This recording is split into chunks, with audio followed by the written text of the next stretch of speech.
हजरत अली ने, हजरत फातिमा ने बच्चों की तरफ देखा तो इमाम हुसैन छोटे थे सबसे, उन्होंने सबसे पहले बर्तन उठाए खाने वाले और कहने लगे अम्मा मैं ना दे के आऊं। हजरत फातिमा रश्क करने लगी।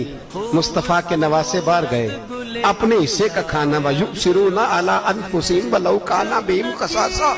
अल्लाह फरमाते उन्हें बड़ी अशद जरूरत भी हो फिर भी वो दूसरों पे इशार कर देते हैं।